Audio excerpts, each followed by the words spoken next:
বন্ধুরা, আমি সোমা বলছি, সোমা মুখার্জি। এত কষ্ট হচ্ছে ভিতরে যে হসপিটালে বসে থাকতে পারছি না। আমাদের সব ডাক্তাররা সবাই খুব ডিস্টার্বড। আজকে তো ওপিডি বন্ধ রাখা হয়েছে। তোরা জানিস সমস্ত ঘটনা শুনলাম, যা যা মানে সত্যিকারের ঘটনা, যেটা আরজি করের ভিতরের যে ডাক্তার তারা তাদের বন্ধু বান্ধব মারফত এটা ছড়িয়ে মানে এসছে আমাদের কাছে। অ্যাকচুয়ালি যেটা ঘটেছে সেটা হচ্ছে, আমি শুনে তো মানে বিশ্বাস করতেও নিজেকে কেমন লাগছে রে। প্রত্যেকটা আমাদের ওয়েস্ট বেঙ্গলের প্রত্যেকটা মেডিকেল কলেজে, বিশেষ করে কলকাতার সরকারি মেডিকেল কলেজগুলোর প্রিন্সিপালরা, ডিপার্টমেন্টাল হেডরা, প্রিন্সিপালরা বিশেষ করে, তারা পাশ করানোর জন্য স্টুডেন্টদের কাছে রীতিমতো টাকা নেয়। যেসব স্টুডেন্টরা, ইন্টার্নরা, পিজিটিরা যারা ভালো করে ক্লাস করে না বা থিসিস তারা জমা দেবে, পিজিতে তো থিসিস জমা দিতে হয়, তো যারা MBBS final year final pass করবে না সাপ্লি পাইয়ে দেবে, ইন্টার্নের কমপ্লিশন দেবে না, ইন্টার্ন হওয়ার পর কমপ্লিশন না দিলে তারা রেজিস্ট্রেশন নাম্বার পাবে না, এই সমস্ত ভয় দেখিয়ে টাকা পয়সা নেয়। সমস্ত জায়গাতেই এটা আছে। এর মধ্যে সব থেকে নিকৃষ্টের থেকেও নিকৃষ্টতম হচ্ছে সন্দীপ ঘোষ, প্রিন্সিপাল, যে তোর আমাদের কি বলে, আরজি কর মেডিকেল কলেজে। সেখানে ভাব যে ওনার একটা বিশাল নেক্সাস ছিল, যাতে উনি বেশ কিছু ইন্টার্ন, হাউস স্টাফ এদেরকে দিয়ে ওই নেক্সাসটা চালাতেন।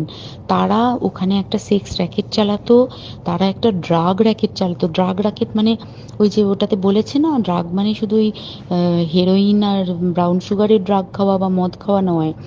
ড্রাগ মানে হচ্ছে যে কম দামি, কম টাকায় যে ওষুধ পাওয়া যায়, যে ওষুধ, ওষুধ না জল ভগবান জানে, সেই ওষুধের মানে কোটি কোটি টাকায় যে টেন্ডার বেরোতো, সেই ওষুধ নিয়ে ওষুধ কোম্পানিগুলোর কাছ থেকে কোটি কোটি টাকা, সেই সমস্ত টাকার একটা বড় অংশ যেত পার্টি ফান্ডে। বুঝতেই পারছিস তাহলে।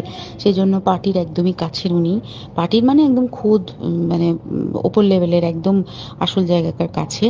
তো এবার উনি এই যে নেক্সাসটা চালাতেন, তাতে রীতিমতো কোন ইন্টার্নকে উনি পাশ করাবেন, কোন পিজিটেকে উনি থিসিস কমপ্লিট করাবেন, সেগুলো সব ভয় দেখিয়ে টাকা নিতেন।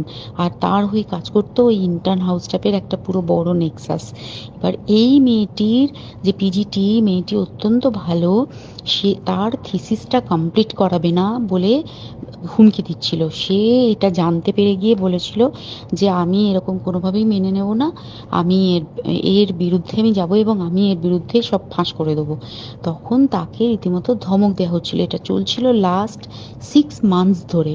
6 মাস ধরে তাকে এই হুমকি দেওয়া, তার প্রতি মানে বেশি বেশি প্রথমের দিকে কি করছিল, অত্যাচার করছিল। মানে কিরকম, বেশি বেশি করে নাইট ডিউটি দিচ্ছে, at a stress 36 hours duty, বেশি বেশি করে নাইট, বেশি বেশি করে খাটানো। এবং এগুলো সব জানে ডিপার্টমেন্টাল হেড, চেস্টের যে ডিপার্টমেন্টাল হেড সেও জানে, সিনিয়র পিজিটিরা সবাই জানে।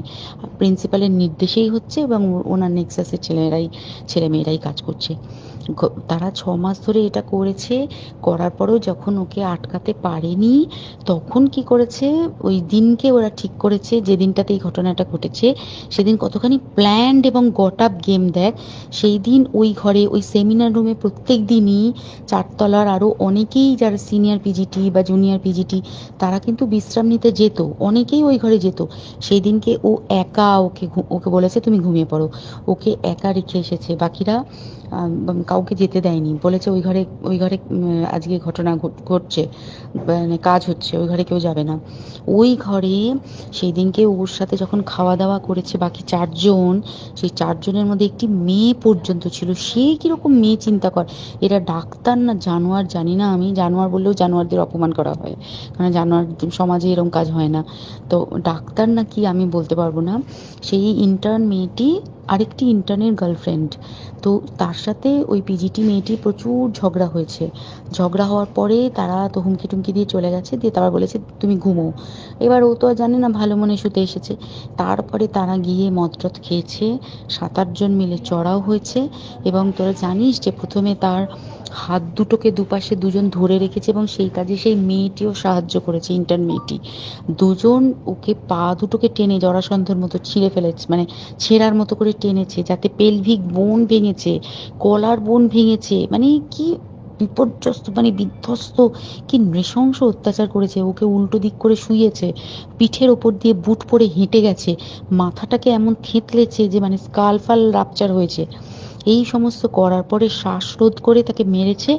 মেরে তারপরে আরো যেটা আরো ভয়ঙ্কর, যে একটা মৃত মানুষকে মিনিমাম ডিগনিটি দিতে জানে না, তারা নিচে এসে দেখেছে ওই সঞ্জয় তখন বসে মদ খাচ্ছিল অন্য আরো গ্রুপ ডি স্টাফদের সাথে। সঞ্জয় ছেলেটা হচ্ছে তার কাটা সঞ্জয় বলতো ওরা, ওকে বলে ফল গাই।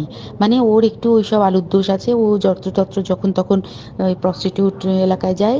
এবার দেখেছে যে একে দিয়ে যদি একটা রেপ করিয়ে দিতে পারি তাহলে ঘটনার মোড়টা অন্যদিকে ঘুরে যাবে।